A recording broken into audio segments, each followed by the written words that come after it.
Pour commencer cette conférence sur le design de l'attention, on a pris le parti de d'abord se poser des questions relatives au sens du mot. Voilà, la langue française est riche en syntaxe, en grammaire, en vocabulaire, donc ça vaut le coup d'appuyer sur pause une seconde, simplement pour rentrer dans le sens de ce mot-là et qu'est-ce qu'il peut y avoir derrière.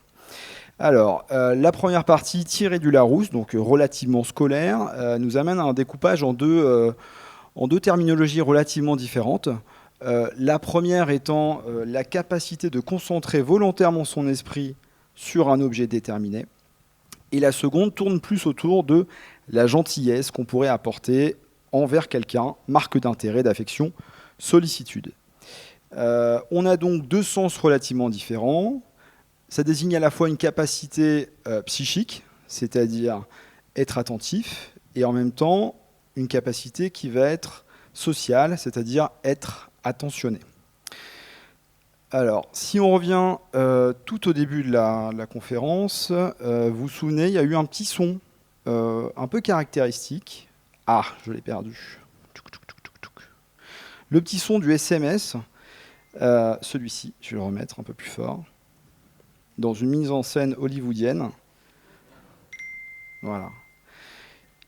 Et de manière scénaristique assez poussée, j'ai pris mon téléphone, je l'ai regardé. À ce moment-là, je pense que vous vous souvenez, j'étais en train de remercier à la fois Kevin pour l'organisation, Kevin pour Kevin, parce qu'on a plusieurs Kevin à l'agence, donc il faut leur donner des surnoms, Kevin, et Marie-Cécile. Une sorte de dichotomie entre ce que j'étais en train de faire, c'est-à-dire montrer une attention à quelqu'un, et en même temps l'attention que je lui portais. Donc ça montre bien le côté un peu dual qu'on peut avoir sur le double sens qu'on donne à ce mot-là. Et le lien qu'il peut y avoir entre ces deux capacités, à la fois psychiques et sociales. Alors le Larousse, c'est pas mal, hein, mais on va quand même essayer d'aller un tout petit peu plus loin. Avec Thomas Davenport et John Beck, qui sont des auteurs plutôt spécialisés sur la partie management, qui eux proposent une autre approche pour granulariser l'attention. Une approche basée sur 3 paires qui amène 6 critères. À chaque fois, les paires sont opposées. Alors d'abord, l'attention, elle peut être captive ou volontaire.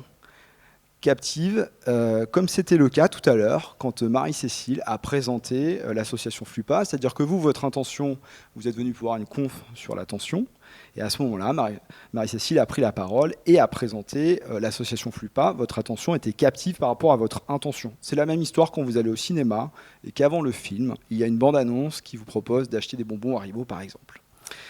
A l'inverse, l'attention peut être volontaire. C'est tout simplement lorsque vous choisissez de lire un livre sur la plage plutôt que de bronzer les yeux fermés. La deuxième paire, répulsive, attractive. Donc l'attention peut être attractive lorsque vous avez la perspective d'un plaisir ou d'un gain. C'est notamment ce qui se passe, alors je ne sais pas s'il y a des joueurs, quand vous passez devant un casino et que vous commencez à jouer. Voilà, l'intérêt du gain pour vous amener à être attentif. A l'inverse, sur la partie plutôt répulsive, donc l'autre attribut, l'attention peut être aversive lorsqu'un gros panneau de couleurs vives vous annonce un danger de mort. Par exemple, quand vous êtes en train de rouler en voiture et qu'il y a marqué « Attention, falaise ». Et la dernière paire, périphérique et focalisée. Donc une attention peut être focalisée lorsque vous êtes concentré sur une tâche, par exemple rédiger un texte, quelque chose qui demande une attention très particulière, ou à l'inverse, périphérique, lorsque vous conduisez une voiture et que vous êtes en train de discuter avec le passager d'à côté, vous pouvez à la fois conduire la voiture et en même temps avoir une attention périphérique qui fait que normalement, si quelqu'un traverse au milieu de la chaussée, vous serez capable de l'éviter. Alors d'autres exemples, plutôt axés cette fois autour des interfaces pour se rapprocher un petit peu de notre métier. Imaginons, hein, voilà, vous êtes en train de préparer une conférence sur le design de l'attention, vous avez besoin de faire une pause, et à ce moment-là, vous cherchez une vidéo d'un clip qui s'appelle Pas très original, et comme vous l'avez relativement vite, vous tapez dans votre navigateur qui est certainement Chrome, Ben Mazué, pas très original. Vous prenez cette popine, donc une popine RGPD relativement classique. Comme votre intention était plutôt de visualiser ce qu'il y avait en dessous de la popine, votre attention est à ce moment-là captive. C'est quelque chose qu'on vous a imposé à tort ou à raison, peu importe, mais en tout cas, c'est quelque chose qui a rendu votre attention captive. Vous naviguez, vous acceptez, vous faites les réglages, tout accepter, tout refuser ou bien modifier les cookies. Et vous passez à la suite de l'histoire. Vous cliquez sur le premier lien qui se situe ici. Et au moment où la vidéo YouTube est censée se lancer, vous avez un pré-roll YouTube qui vous présente le dernier laptop XPS 13 Plus de Dell. Voilà.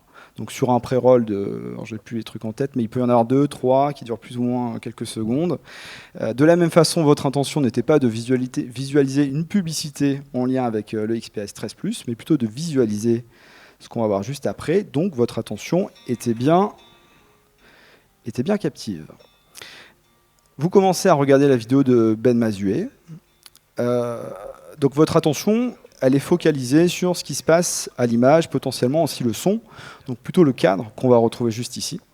Ceci étant, sur la droite, on peut voir qu'on a quelques annonces publicitaires ou de suggestions relatives à la vidéo que vous êtes en train de regarder, cette fois plutôt sur votre attention qu'on va qualifier de périphérique. Ce monde qui brûle. Voilà pour les définitions autour de l'attention. Et puis, assez rapidement, pour nous amener au design persuasif, ou au design de l'attention, il est nécessaire aussi de s'intéresser, et ce sera potentiellement les dernières définitions qu'on va voir, hein. Après on va rentrer plutôt dans le pratico-pratique, il est nécessaire de s'intéresser à ce qui se passe au niveau de l'économie de l'attention et de ses impacts. Alors, dans ces cas-là, il y a un auteur qui est un chercheur et philosophe suisse qui s'appelle Yves Citon, qui fait référence sur ce genre de sujet, sur l'économie de l'attention, qui nous donne un peu sa définition et de ce qu'on peut retrouver derrière. Alors, comme les mots ont un sens, et que Yves Citon est quelqu'un d'assez bavard, il a fait quelque chose d'assez volumineux. Ceci étant, ce qui va nous intéresser, c'est déjà en fait la provenance de cette notion d'économie de l'attention. D'abord, il commence à parler de dates. Alors, il en donne deux. Celle de 96, on reviendra dessus un peu plus tard, et celle de 71, où un économiste et sociologue américain, donc Herbert Simon, commence à évoquer des oppositions en termes de société. Une société qui serait riche en informations, celle dans laquelle nous vivons actuellement, versus une société pauvre en informations. Il donne aussi la date de 96, c'est pas par hasard, la date de 96, c'est le début de la montée en puissance d'Internet et du digital. Les deux sont forcément liés. Ce qui est intéressant aussi, c'est qu'il va nous parler de différences entre les capacités de production et les capacités de réception. Lui, en fait, ce qu'il dit, c'est que globalement, aujourd'hui, on n'a plus tellement de problèmes pour produire des contenus. Par contre, on a un capacitaire qui fait qu'on n'est pas capable de tout absorber. Il utilise un autre mot qui est important, c'est la notion de pertinence. Il ne parle pas tellement de volume de données à proprement parler, il parle de contenu disponible pour des utilisateurs. Yves Citon, il a écrit 2 livres, notamment sur cette logique d'économie de l'attention. Chronologiquement, il en a fait 2. Oups. Le premier s'appelait « L'économie de l'attention, nouvel horizon du capitalisme ». Et quelques années plus tard, ça va revenir, j'espère. Et quelques années plus tard, il a écrit un second livre qui s'appelle « Pour une écologie de l'attention ». Je trouve ça intéressant de voir la chronologie et de voir comment un petit peu il a pu travailler cette notion d'écologie de l'attention. Ce qu'il dit aussi, c'est que cette rareté, aujourd'hui, elle se situe plutôt du côté de la réception des biens culturels et non plus seulement du côté de leur production, alors que l'économie traditionnelle, elle se définit par essence sur l'optimisation de la production des biens à partir de ressources limitées. Donc on a inversé le paradigme. Quelques chiffres quand même pour se mettre un petit peu en visu de ce que ça veut dire quand il parle de plus en plus de données disponibles. Concrètement, qu'est-ce que c'est ? C'est déjà en fait des nouvelles normes pour parler du gigantisme de ce qu'on est capable de produire dans un temps donné. Donc moi j'ai découvert le zeta-octet. Voilà, le zeta-octet, c'est 1000 milliards de gigaoctets. Et chaque année, à partir de 2025, on produira 181 zeta-octets. Je vous laisserai faire les calculs. La fraîcheur des données, c'est-à-dire qu'au-delà du volume, 90% des données accessibles aujourd'hui, donc le 8 juin 2023, 90% des données accessibles aujourd'hui ont été produites au cours des 2 dernières années. Et enfin, le rythme auquel on produit tout ça, c'est 1 x 2 tous les 2 ans. Donc Yves Citon a plutôt raison, hein, globalement. J'ai effacé la notion de pertinence, là je parle de volume global, pour qu'on puisse se rendre compte exactement de la jauge et de là où on se situe actuellement. Alors Yves Citon est quelqu'un d'assez subtil, on va dire. On peut aussi rentrer sur des choses un peu moins, un peu plus fortes, un peu plus violentes, des mots qui ont aussi du poids. Avec une autre définition de l'économie de l'attention. C'est une citation. Hein. Ce que nous vendons à Coca-Cola, c'est du temps de cerveau humain disponible. Cette phrase, elle a été prononcée par Patrick Lelay, donc, qui était PDG de TF1 à l'époque, en 2004. Alors à l'époque, faut se remettre un petit peu en contexte. Hein. Bon, déjà, finalement, il a quand même eu l'honnêteté de décrire de manière assez cash et transparente le modèle d'affaires de la chaîne TF1, hein, puisque TF1, c'est un médium qui génère une audience sur la base de programmes, de contenu, et cette audience, elle est ensuite vendue à des marques qui vont diffuser de la publicité sur l'antenne de TF1 contre un prix. Voilà, simple, efficace.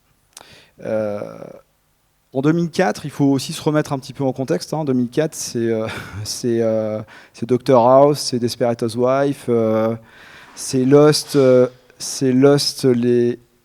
Ça va? Tout va bien? C'est Lost, les disparus. Bon bref, c'est 2004 quoi. Je sais même pas si tout le monde a connu 2004 ici. Bon bref.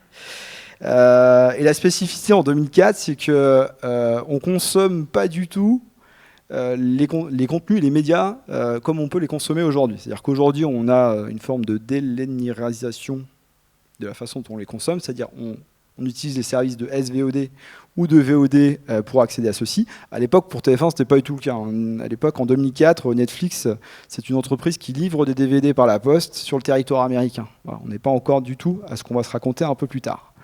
Donc il y a cette notion de linéarité qui est importante pour TF1, qui fait que quand je veux consommer un contenu, en tant que téléspectateur, je dois être, pour la saison 1, épisode 1 de Dr House, je dois être à 21h devant ma télé. Et à 21h, il va se passer plusieurs séquences. Alors, en bas, c'est donc la partie abscisse, c'est la temporalité, le timestamp. Et en haut, c'est la partie audience, donc combien de téléspectateurs sont connectés à un instant T. Au niveau des séquences, c'est relativement simple. On va en compter 5 ou 6. Ici, on a le début de l'épisode 1 de la saison 1 de Dr House. Ne me dites pas que vous n'avez pas regardé, c'est pas vrai. Le début du programme, jusqu'à une pause publicitaire de 5 minutes. Voilà, donc deuxième séquence. On reprend ensuite à 21h25. C'est reparti pour la deuxième partie de l'épisode de Dr House. Une petite publicité de 5 minutes, quatrième séquence, et une cinquième séquence sur la fin de l'épisode. On pourrait rajouter une sixième séquence ici, parce qu'on a potentiellement un intérêt à capter l'attention de l'utilisateur sur la sixième séquence pour qu'il enchaîne. Alors, on est évidemment d'accord sur le fait qu'une audience qui regarde un contenu de divertissement sur le médium de TF1, en fait, c'est pas très important pour la marque qui va acheter un spot publicitaire. Ça n'a aucune valeur pour TF1. La valeur, elle va être ailleurs. La valeur, elle va être plutôt dans la courbe de l'audience qu'on retrouve ici. Là. C'est ce qui fait que la marque va payer plus ou moins cher le prix de l'audience.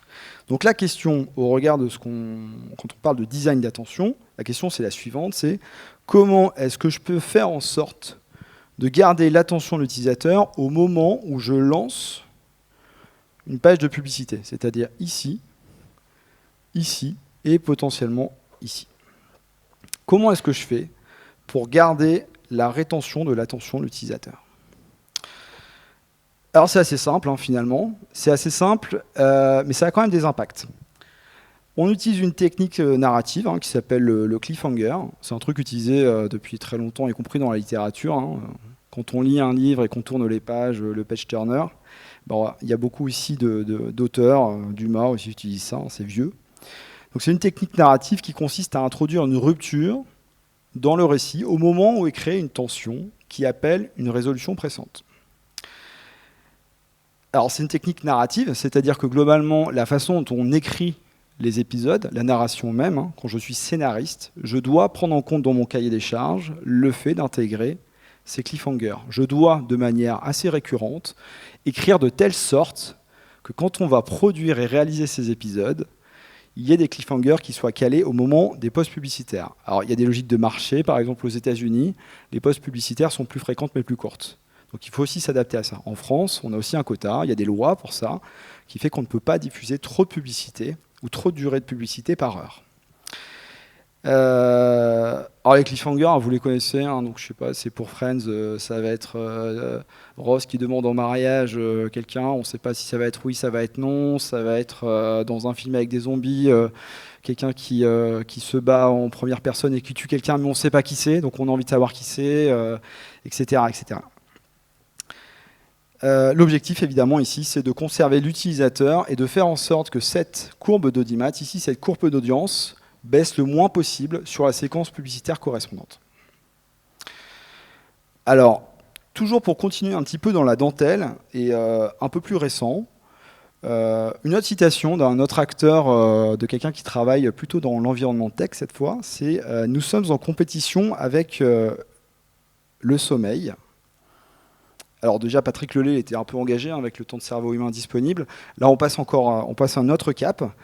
Et ça, c'est plus récent parce que ça date de 2017 et c'est le CEO de Netflix.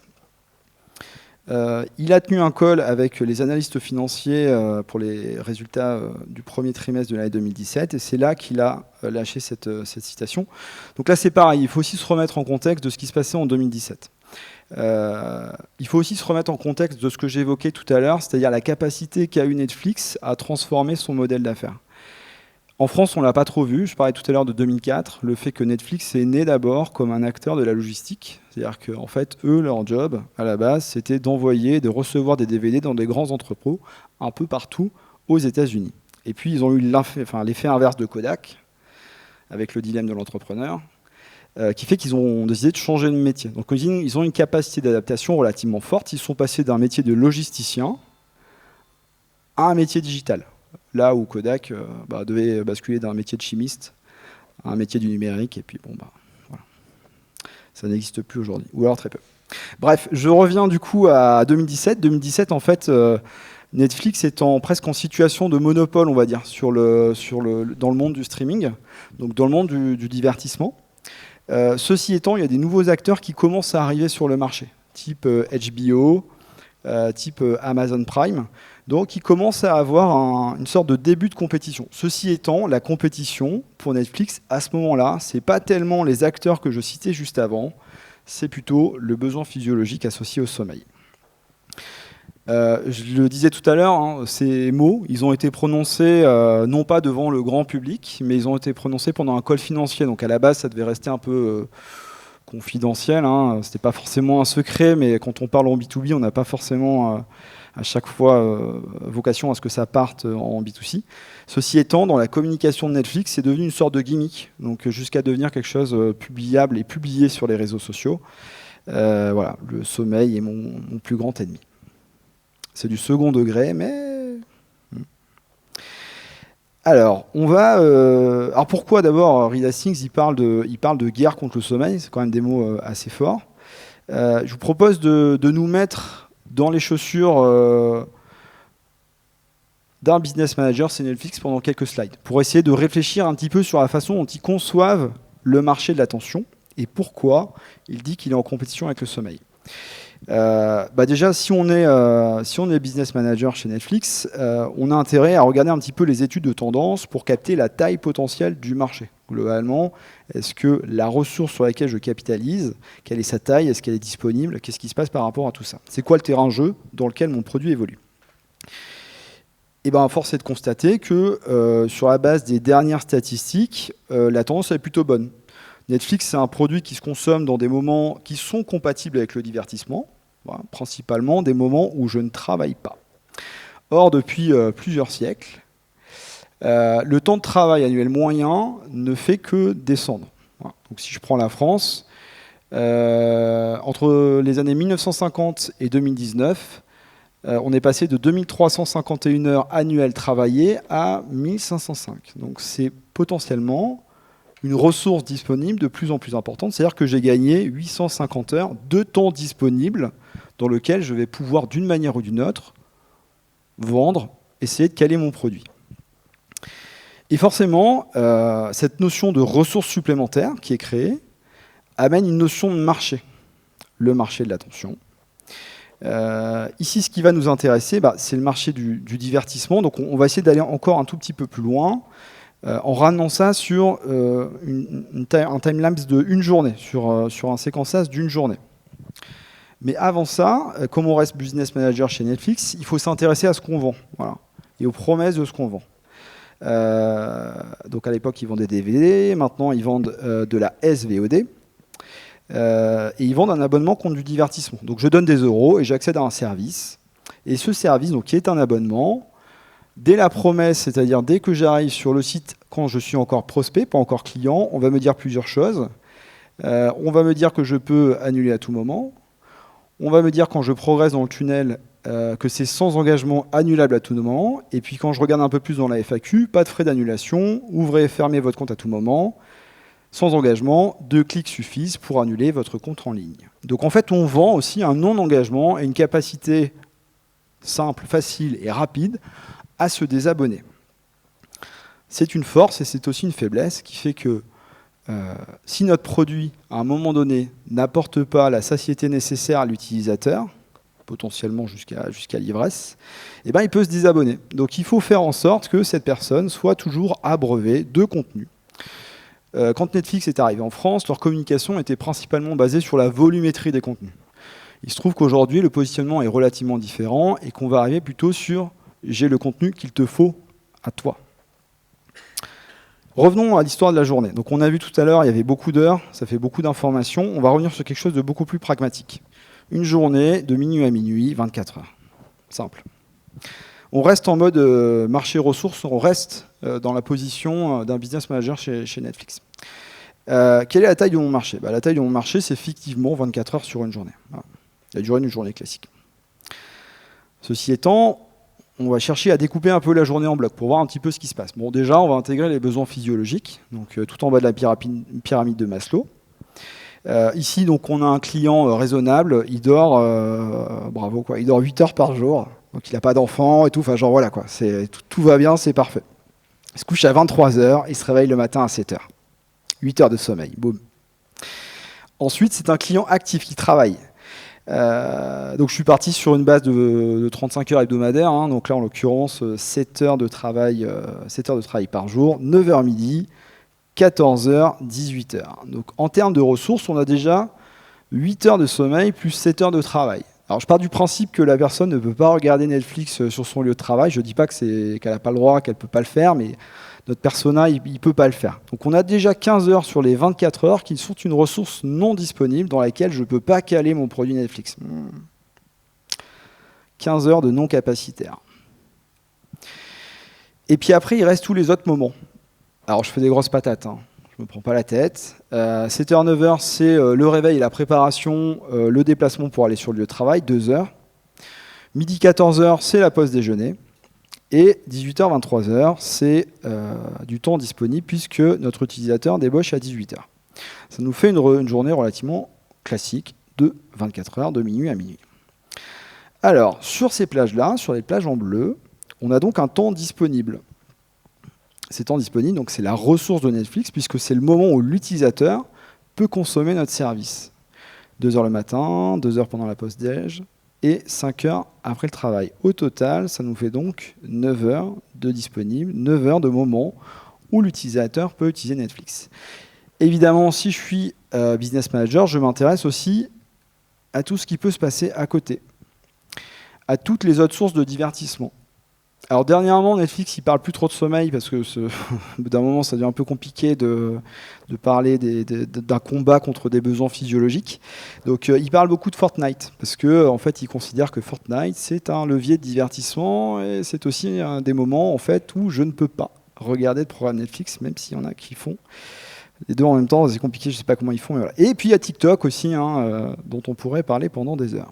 Donc dans ces 9 heures, notre utilisateur, il doit caler tout ça. En tout cas, Netflix, mon produit, est en concurrence avec tous ces autres produits de divertissement, social media ou encore casual gaming. Évidemment, comme je suis business manager, moi ce qui m'intéresse, c'est quand même de mettre en place des dispositifs de captation de l'attention qui vont permettre une extension de la ressource. Donc, on va partir du postulat qu'on ne peut pas réduire le temps de travail des consommateurs. C'est un bloc assez robuste qu'il est complexe de contester. Je ne pense pas qu'il y ait des gens qui se mettent au 4/5e pour regarder Netflix, mais voilà. Finalement, qu'est-ce qui nous reste? Parce que les temps de loisirs, ils sont un peu figés.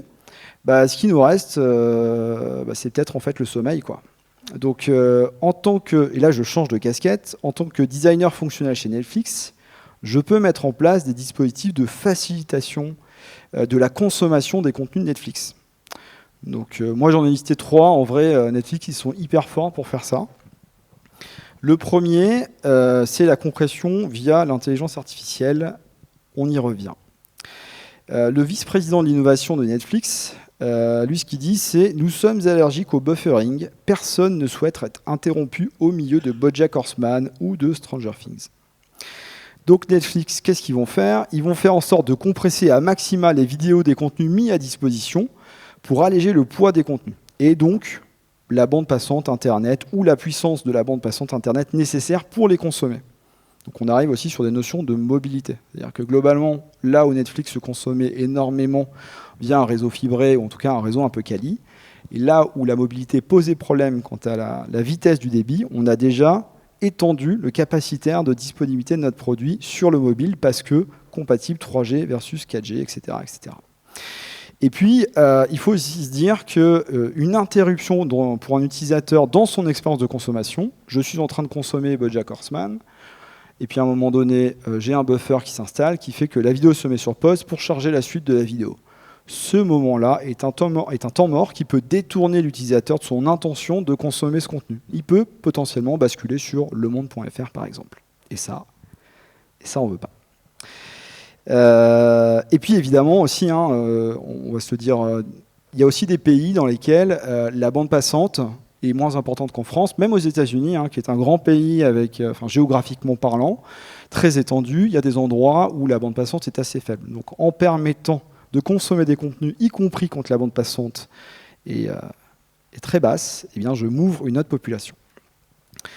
Un autre élément intéressant dans le design de l'attention, c'est l'autoplay, qui par défaut est sur on. L'autoplay, donc c'est cette fonctionnalité qui fait qu'on enchaîne les épisodes les uns après les autres. Voilà. Donc on se met à la place de l'utilisateur qu'on avait tout à l'heure. À 23h, c'est l'heure du coucher. C'est machin. Donc voilà, il est en train de regarder un épisode de Dark, l'épisode 3. C'est 22h55, c'est la fin de l'épisode. Et à la fin de cet épisode, juste avant le générique de fin, il y a un petit CTA qui se charge avec marqué « Prochain épisode, chargement en cours ». Automatiquement, c'est parti. Et il se remplit, voilà, pour montrer que le prochain épisode est déjà là, il est juste là, quoi. J'ai juste à attendre 2 secondes tranquille. Et puis bon, on a la flemme de se lever, quoi. Et du coup, on mate le 4e épisode de Dark et on gagne le combat contre le sommeil. Et enfin, celui qui, moi, m'intéresse le plus, qui est vraiment hyper puissant, c'est le capacitaire de personnalisation qu'a Netflix. Netflix est une entreprise technologique hyper puissante. Et ils ont notamment développé un moteur algorithmique qui fait que sur les 2 dernières années, 80% des contenus qui ont été consommés sur la plateforme l'ont été suite à une recommandation algorithmique du moteur. Ça veut dire que 80% des contenus consommés sur Netflix le sont sans aucune recherche active de la part de l'utilisateur. Il est alimenté parce que lui propose un algorithme. Et 80% de tout ça, 80% des consommations se font par l'intermédiaire de ces recommandations. Alors c'est bien, c'est hyper mystérieux, les trucs algorithmiques et tout ça, donc je vous propose un exercice très concret de se dire, mais attends, comment ça marche ce truc? Alors ça marche comme ça.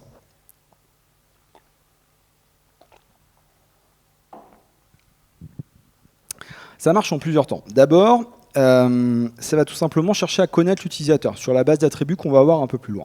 Et ensuite, ça va mettre en place une notion de recommandation à 2 niveaux. Des recommandations de contenu, donc en l'occurrence Stranger Things, voilà.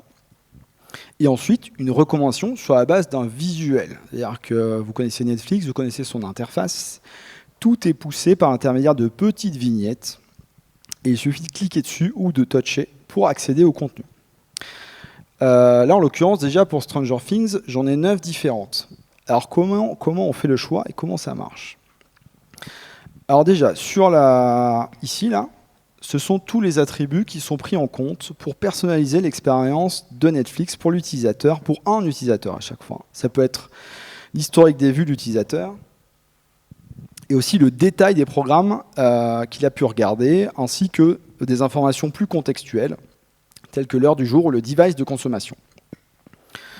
Tout ça est mis dans une grande boîte un peu noire, un peu étanche, qu'on va appeler algorithme. On secoue bien fort, et à la fin, pour 3 personas différents, je me retrouve avec une même recommandation. Je sais donc, en tant que Netflix, que ce programme Stranger Things pourrait intéresser à la fois Stéphane, Maxime et Sophie. Je vais donc le rentrer dans une pile de contenu, qu'on peut imaginer une interface tout simplement, et je vais le positionner plus ou moins haut en fonction des personnes auxquelles je m'adresse. La personne la plus intéressée potentiellement par ce programme, c'est Maxime. Stéphane un peu moins et Sophie un peu moins. Première étape, identification et priorisation du contenu correspondant. Ensuite, pour ces 3 personas, en fonction de tout ce qui s'est passé ici, l'algorithme est capable de décider quelle est la vignette qui peut pousser l'utilisateur dans le tunnel de visionnage. Comment ça marche? Finalement, c'est pas si compliqué. Enfin, en tout cas, tout n'est pas compliqué. Prenons un cas très concret avec Stéphane et Sophie, qui sont 2 personas différentes, dont l'algorithme a détecté pour les deux que le film Will Hunting serait une bonne recommandation. Comment l'algorithme va décider de quelle vignette il va pouvoir disposer, il va mettre en avant pour pousser Stéphane ou Sophie dans le tunnel de visionnage de Will Hunting? Stéphane est un romantique, et il regarde beaucoup de films de type amour. Alors, je ne sais pas si c'est un lien, je ne suis pas sûr que les gens romantiques regardent des films de type amour, mais peu importe, en tout cas, il regarde des films de type amour. C'est un type de film qui va être rentré dans l'algorithme. Et par définition, du coup, ce que va proposer l'algorithme de Netflix à ce moment-là, c'est une petite vignette de type romantique avec une scène de type amour. A l'inverse, Sophie, elle, regarde plutôt des films de type comédie. Donc sur la recommandation, ce qui va ressortir, c'est un visuel beaucoup plus en lien avec une franche rigolade. Ça va encore plus loin, ça marche aussi en fait avec les types d'acteurs. Si par exemple j'ai une passion pour un acteur ou une actrice particulière et que je regardais beaucoup de ses films, j'ai marqué un intérêt pour cet attribut, et finalement l'algorithme va me pousser Pulp Fiction soit avec Uma Thurman, soit avec John Travolta en fonction du persona et de qui je suis. Alors revenons tout à l'heure à cette notion de déclaration de guerre par rapport au sommeil. Alors je dis pas que c'est de la faute de Netflix, ce serait hyper facile de catégoriser, mais ceci étant, depuis 50 ans, on dort 1h30 de moins toutes les nuits, on se réveille plus souvent et on dort moins bien. Donc le combat finalement est plutôt en passe d'être gagné. C'est pas que de la faute de Netflix, mais quand même. Alors il y a un autre truc, dans la pyramide de Maslow, il y a effectivement le sommeil, donc il y a les besoins physiologiques, mais il y a aussi la nécessité de manger, la nécessité de s'hydrater, et il y a aussi la nécessité de séduire. Alors je reviens à ma journée type de tout à l'heure, les 24 heures de minuit à minuit.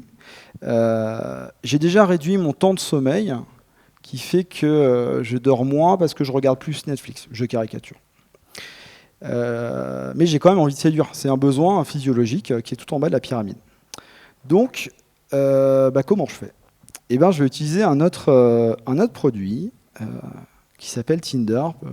Voilà. Alors moi, j'aime bien le design de l'app Tinder parce que la relation avec une expérience dite de la boîte de Skinner, elle est finalement, je trouve, assez simple. Quand je lance l'app Tinder, et je vous parle juste après de ce qu'est la boîte de Skinner. Quand je lance l'app Tinder, je découvre un par un des profils d'utilisateurs qui me sont poussés de manière plus ou moins aléatoire, basée sur ma localisation, l'endroit où je suis. J'ai donc en fait une récompense aléatoire. C'est que j'ai une pile de profils, je swipe droit, je swipe gauche, et en fonction de ça, je découvre de manière aléatoire une récompense C'est-à-dire, je ne sais pas si ce profil va me plaire, je ne sais pas si celui d'en dessous est encore intéressant, et etc., etc. J'en ai quand même une infinité, donc je peux les passer avec une interaction relativement facile. Le swipe. Je swipe, je swipe, je swipe, de manière aléatoire. Je reviens à l'histoire de la boîte de Skinner. Alors, dans l'expérience de la boîte de Skinner, un rat est placé dans une boîte transparente, et ce rat, il doit appuyer sur un levier pour obtenir de la nourriture. Alors, au début de l'expérience, chaque fois que le rat appuie sur le levier, ça déclenche une récompense qui est toujours la même. Donc, il va récupérer une petite croquette. Boum, il appuie, croquette. Boum, il appuie, croquette. Il a plus faim, il arrête. Donc, la notion de satiété est toujours inclue chez lui, et la notion d'apprentissage aussi est relativement claire. Il appuie, il a une croquette.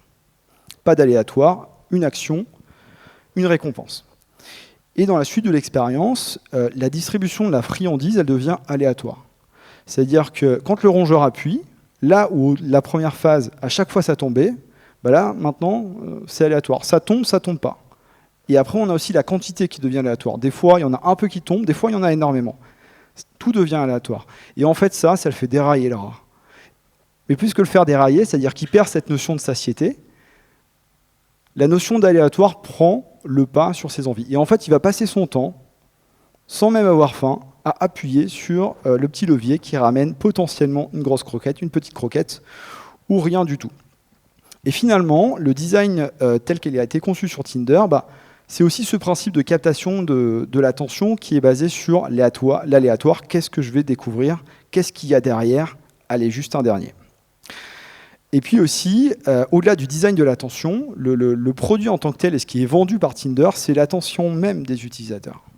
Alors, sur des plans tarifaires qui sont ceux-ci, il y a le Tinder classique qui est gratuit, le Tinder Plus, le Tinder Gold, et le Tinder Platinum, à chaque fois avec un trade-off qui fait que j'ai accès à des nouvelles fonctionnalités qui me permettent soit d'être mieux mis en avant, soit tout simplement d'être tout en haut de la pile, ou de pousser une notification aux utilisateurs. C'est sur les deux pans.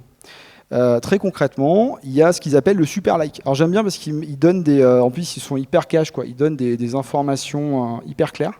Avec le super like, qui est potentiellement un truc du coup que je vais payer, je sais que j'ai 70% plus de chances d'avoir une conversation qui dure. Okay.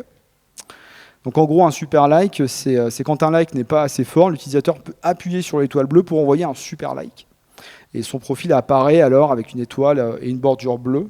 Donc, voilà. On a aussi le boost qui permet en fait de monter tout en haut de la pile pendant 30 minutes. Pendant 30 minutes, sur mon aire géographique, c'est moi qui serai l'utilisateur le plus vu. En tout cas, je ferai partie des utilisateurs qui ont ce privilège d'être tout en haut de la pile. Et on en a encore 3 autres qui sont aussi pleinement inspirés du design de l'attention. Les likes prioritaires, donc qui sont réservés aux membres Tinder Platinum, qui fait qu'en fait, on passe au-dessus des likes et super likes pour que ceux-ci soient vus plus rapidement par la personne à qui on les envoie, pour capter l'attention plus facilement et plus rapidement. Il y a le Likes You, donc ça c'est un peu le Netflix de Tinder. Tout à l'heure je parlais d'aléatoire, mais là c'est à l'inverse, un algo qui, en fonction des membres qui auront marqué un intérêt pour mon profil, ces profils vont remonter plus haut dans la pile des gens que je peux découvrir et swipe droit, swipe gauche. Et après, comme on est quand même sur des interactions qui sont assez faciles, je swipe, voilà, c'est assez rapide, en fait c'est un design qui amène aussi à l'erreur. Mais il y a l'option Rewind qui permet d'annuler la dernière action sur un profil. Donc en allant vite dans cette logique d'aléatoire, je peux produire des erreurs, mais je peux effacer cette erreur si je paye pour, évidemment. Et payer pour, c'est à partir de 16,49 € par mois. Ça fait déjà presque 45 minutes que je parle. Simplement pour vous dire aussi que vous pouvez bénéficier d'une télé, et ça Patrick Lelay serait très content, vous pouvez bénéficier d'une télé gratuite, une télé 4K gratuite. Enfin, c'est gratuit, c'est pas gratuit, c'est pas tout à fait gratuit parce qu'en fait il y a 2 écrans. L'écran du dessous, alors ça c'est l'écran dans lequel vous pouvez regarder les contenus, hein. Mais l'écran du dessous, lui par contre, va vous diffuser des petits écrans de publicité. Donc, souvenez-vous tout à l'heure des attributs qu'on a utilisés pour granulariser l'attention. Là, typiquement, votre attention n'est peut-être pas 100% focus sur la publicité. Elle peut être périphérique, mais quand même, on a rajouté quelques widgets pour faire que dans le sens de lecture, j'ai quand même accès à ma pub. Cet écran est tout le temps actif, hein, que ce soit bien clair. Moi, quand j'ai vu ça, je me suis dit, mais c'est un truc de... ça va jamais marcher. Et en fait, ils ont eu 100 000 sign-up en 36 heures. Donc, comme quoi, l'attention a quand même de grands jours, enfin, en tout cas, l'économie de l'attention a encore de grands jours devant elle. Et j'en arrive à ma conclusion. Déjà, je vous invite à aller plus loin en regardant ce qui a été fait par les designers éthiques. Parce qu'ils ont fait un gros travail, un truc assez incroyable sur le design persuasif. Et ce travail a alimenté un autre travail hyper solide qui a été fait par le Conseil national du numérique, avec un dossier hyper complet, une série de webcasts sur les thématiques de la protection de l'attention à l'ère numérique, sur des thématiques juridiques, éducatives, mais aussi technologiques et sur les modèles économiques correspondants. Ceci étant, en tant que designer, en tant que constructeur d'expérience, en tant que business owner, peu importe comment on appelle ça, en tant que personne qui faisons partie d'une chaîne de valeur amenée à distribuer un produit ou un service sur une interface, j'ai essayé de trouver en fait des guides un peu déontologiques qui pourraient un peu nous permettre de dire ok, ben, c'est ça qu'il faut suivre. J'ai pas trouvé grand-chose. Si ce n'est finalement des choses qui nous ramènent à du bon sens, qui nous ramènent à la règle d'or. Alors, moi j'aime bien cette phrase, les créateurs de technologies persuasives ne devraient jamais chercher à persuader des gens de quelque chose qu'elles ne consentiraient pas à faire elles-mêmes, d'être persuadées de faire. C'est hyper dur à dire, voilà. En gros, ne faites pas aux autres que vous n'avez pas envie qu'on vous fasse. Alors c'est très focus sur la partie persuasion, mais je trouve quand même que juste ça, quelque part, ça suffit à se dire ok, est-ce que j'y suis, est-ce que je ne suis pas, est-ce que je vais trop loin? Pour information, ce code-là, il date de 99, donc c'est quelque chose de pas récent et ça n'a pas du tout vieilli. La dernière question que je me suis posée, finalement, c'est parce qu'on a beaucoup opposé quelque part la notion de captation de l'information, de persuasion, avec la notion de business. C'était un peu la même histoire avec le RGPD finalement, l'utilisation des données, ce qu'on en faisait, le consentement. Je pense qu'on peut arriver à trouver un point d'équilibre qui fait que la gestion éthique de la ressource attention pourrait potentiellement devenir un levier de différenciation business. De la même façon qu'aux US, pendant très longtemps, la data, ils nous ont beaucoup moqué avec la RGPD. Ils sont en train d'en revenir. Parce qu'on avait aussi marqué une forme de concurrence en termes de privacy design avec eux, je pense qu'on pourrait arriver à envisager ça, mais plutôt sur la partie captation de l'information. Il me reste 2 trucs à vous dire. Je vous propose... ah non, ça c'était le dernier truc. Le premier truc à dire, c'est je propose de discuter de tout ça tranquillement autour d'une bière ou d'un jus de pomme juste là-bas. On verra, de toute façon, on n'est pas nombreux, donc on va pouvoir vous guider, c'est très bien. Voilà. Donc on pourra débattre, discuter, échanger, être d'accord, être pas d'accord à ce moment-là. Et le dernier point dont je voulais parler, c'est que donc à l'agence, vous avez vu, on a une scène. Kevin a enlevé les instruments il y a 2 heures avant que vous arriviez.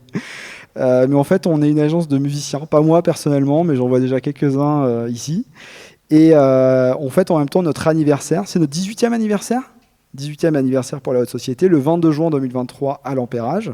C'est gratuit si vous nous le dites avant, si vous venez le jour J, je crois. C'est gratuit ou pas le jour J? S'il reste des places, c'est gratuit. Donc voilà, venez et on se fera un plaisir de... Enfin, en tout cas, la haute société HOT se fera un plaisir de jouer pour vous. On va boire une bière? Ok.